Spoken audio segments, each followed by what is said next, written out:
વિદ્યાર્થી મિત્રો, આપણે ધોરણ 12માં વિષય વાણિજ્ય પેપર જે છે એટલે કે BA આપણે કહીએ છીએ.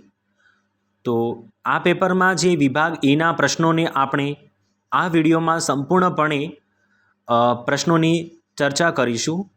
તો દરેક વિદ્યાર્થી મિત્રોને આ પ્રશ્નોના જવાબ સાથે તૈયાર કરવાના રહેશે.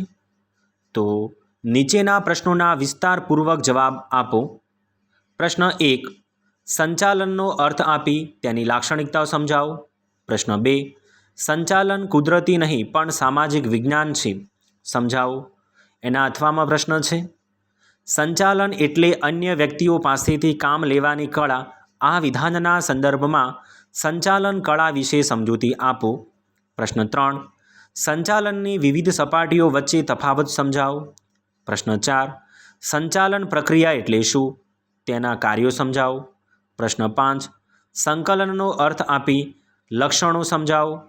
પ્રશ્ન 6, સંકલન એટલે શું, તેનું મહત્ત્વ સમજાવો. પ્રશ્ન 7, બજારીય સંચાલનનો અર્થ આપી તેના કાર્યો સમજાવો.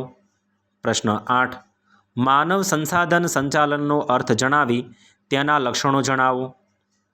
પ્રશ્ન 9, માનવ સંસાધનનો અર્થ આપી તેનું મહત્ત્વ જણાવો. પ્રશ્ન 10, નાણાકીય સંચાલનનો અર્થ આપી તેના કાર્યો ચર્ચા કરો.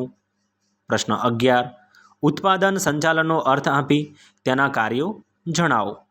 પ્રશ્ન 12, સંચાલનની વિવિધ સપાટીઓ આકૃતિ દોરી અને તેનો વિશે વિસ્તૃતમાં સમજૂતી આપો. પ્રશ્ન 13, મધ્ય અને તળ સપાટીનો અર્થ જણાવી તેના કાયદા જણાવો. પ્રશ્ન 14, વૈજ્ઞાનિક સંચાલનના સિદ્ધાંતો સમજાવો.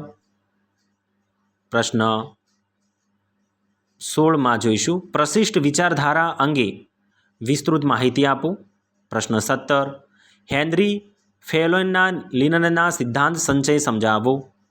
પ્રશ્ન 18, સંચાલનના સિદ્ધાંતનું સ્વરૂપ સવિસ્તાર સમજાવો.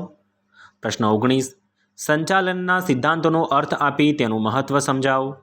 પ્રશ્ન 20, આયોજન એટલે શું, તેના લક્ષણો જણાવો. એના અથવામાં છે કે આયોજન અને અર્થ આપી તેની લાક્ષણિકતાઓ સમજાવો.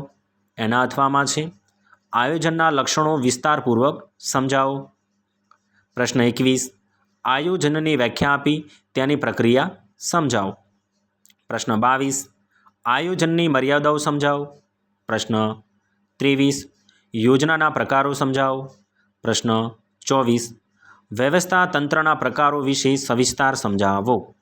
પ્રશ્ન 25, વ્યવસ્થા તંત્રની પ્રક્રિયાના તબક્કા સમજાવો. પ્રશ્ન 26, વ્યવસ્થા તંત્રની લાક્ષણિકતાઓ સમજાવો. પ્રશ્ન 27, વિકેન્દ્રીકરણનું મહત્ત્વ સ્પષ્ટ કરો. પ્રશ્ન 28, સત્તા સોંપણીનું મહત્ત્વ સમજાવો. પ્રશ્ન 29, વ્યવસ્થા તંત્રના પ્રકાર જણાવી રેખિક વ્યવસ્થા તંત્રનું ચર્ચા કરો.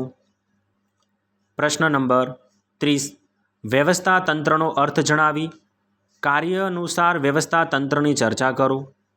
પ્રશ્ન 31, વ્યવસ્થા તંત્રનો એટલે શું, શ્રેણિક વ્યવસ્થા તંત્રની આકૃતિ સહિત ચર્ચા કરો. પ્રશ્ન 32, સત્તા સોંપણીનો અર્થ જણાવી તેનું મહત્ત્વ સ્પષ્ટ કરો. પ્રશ્ન 33, વિકેન્દ્રીકરણ એટલે શું, તેનું મહત્ત્વ જણાવો. પ્રશ્ન 34, ભરતી એટલે શું, તેના આંતરિક અને બાહ્ય પ્રાપ્તિ સ્થાનો સમજાવો.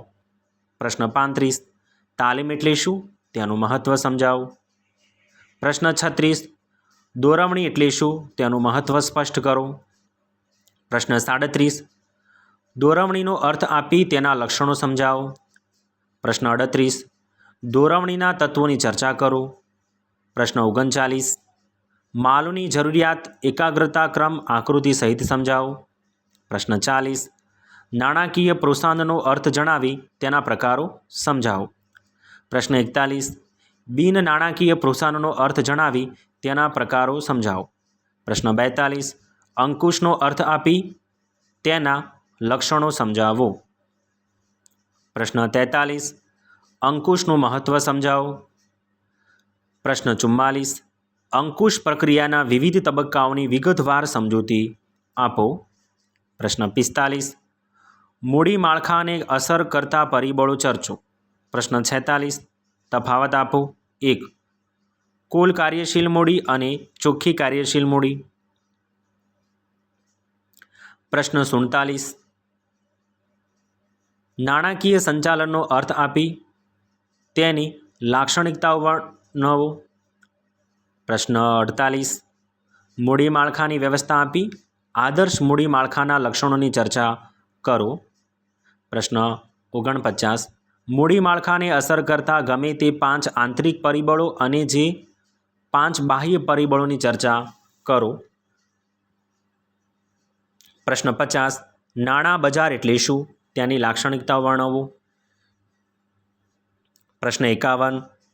શેર બજારના લક્ષણો સમજાવો. પ્રશ્ન 52. શેર બજારમાં જમીન ગીરીઓની ખરીદ વેચાણ પ્રક્રિયા સમજાવો. પ્રશ્ન 53.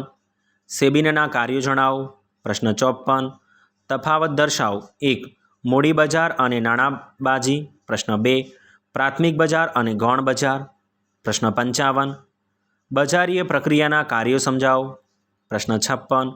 વેચાણ વૃદ્ધિની પ્રયુક્તિઓ સમજાવો. પ્રશ્ન 57. જાહેરાત ભૂમિકા સવિસ્તાર સમજાવો.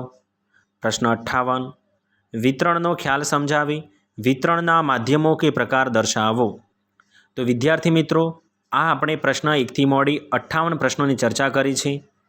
દરેક વિદ્યાર્થીને આ પ્રશ્નોના જવાબ સાથે તૈયાર કરી લેવા અને બોર્ડની પરીક્ષામાં આમાંથી પ્રશ્ન પૂછાશે તો દરેક વિદ્યાર્થીને સરસ તૈયારી કરે અને બોર્ડની પરીક્ષા સારી જાય એવી દરેક વિદ્યાર્થી મિત્રોની શુભેચ્છાઓ.